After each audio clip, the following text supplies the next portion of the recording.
If only I could turn back time.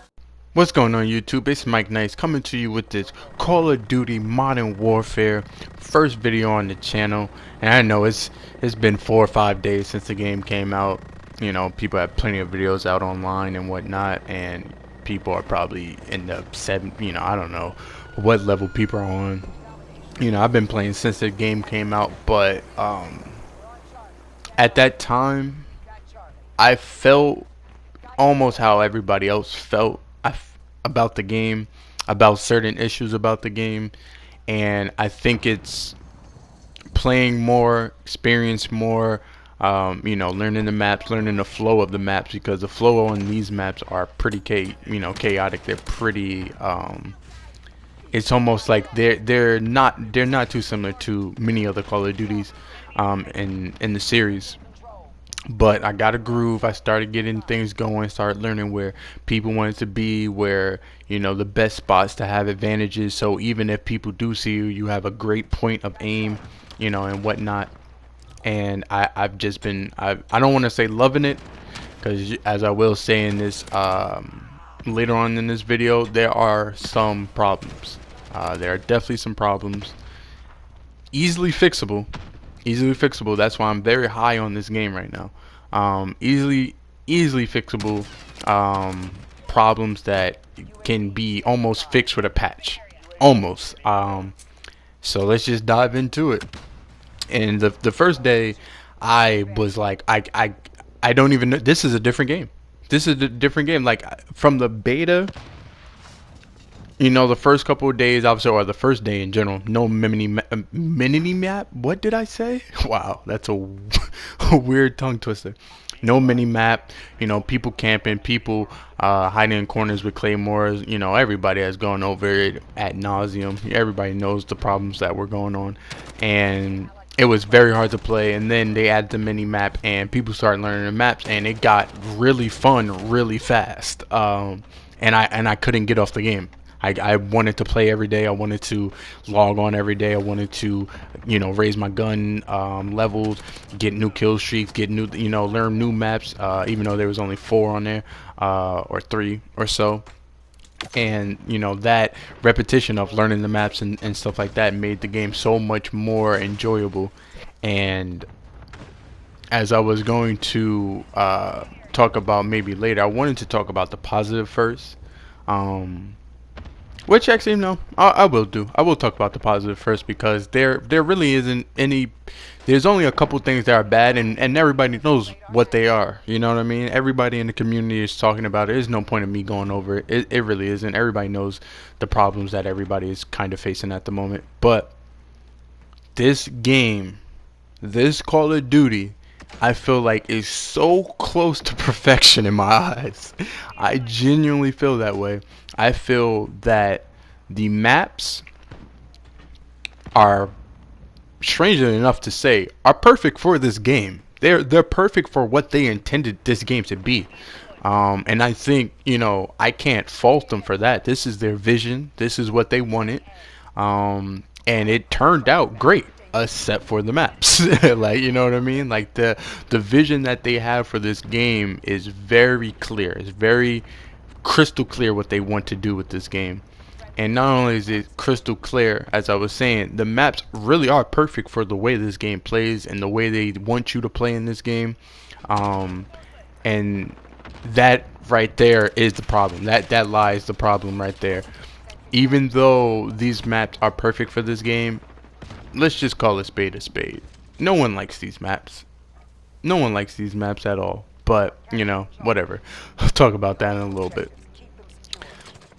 The best thing about this game, in my opinion, and I think many people probably think it's I'm almost positive most people find that to be their favorite too, because it is the most in-depth, but not even in-depth. It's just something that, now that I think about it, why has it always been like that? And that's the gun customization.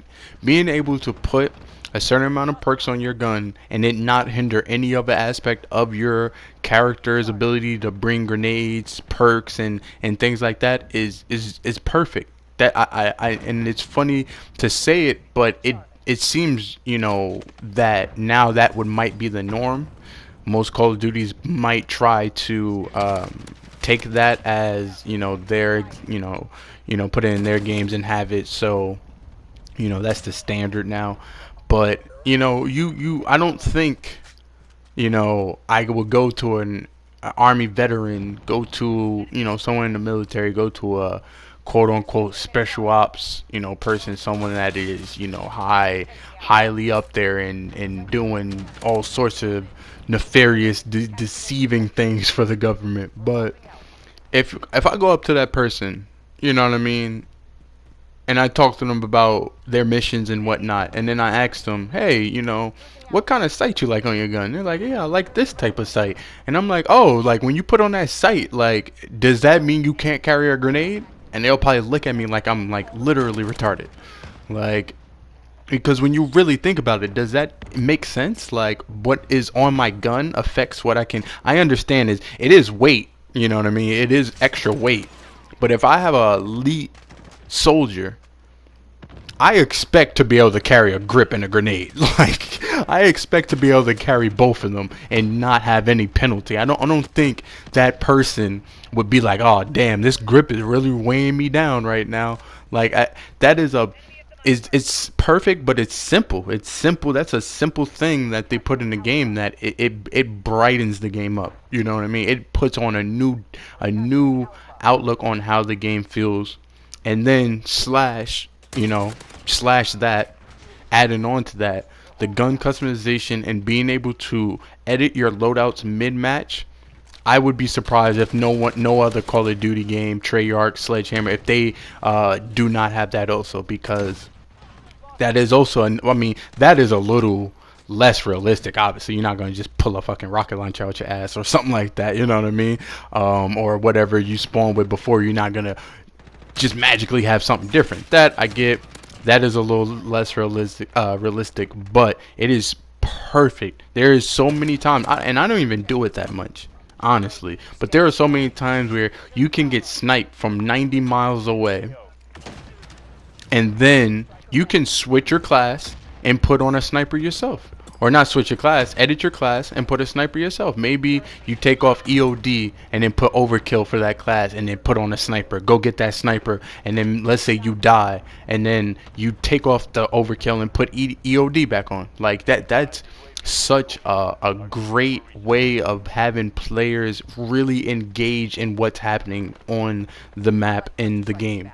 You know what I mean? It's not, you're not, oh, I gotta die to switch this, or oh, I gotta do this to switch this, and I gotta wait until after the game to switch this, or, you know, this guy is destroying us and none of our people on our team have rocket launchers. Like, nope, there's a simple fix for that. There's a very simple fix to that. And I think that is a perfect inclusion into the game, and it makes the game almost 10 times better than what it would be if there wasn't that in the game. And on top of that, which I love about the game, is the same reason I love it is the same reason I hate it, and that's the sound of the game. The literal sound of the game. When you play this game, if you put in your headphones and you turn on all audio, or whatever your setting is to have the audio come through your ears instead of your TV, it literally sounds like you're in war. It sounds like you are in a battle for your life. You hear bullets, footsteps, grenades, claymores, flashes, stuns, everything.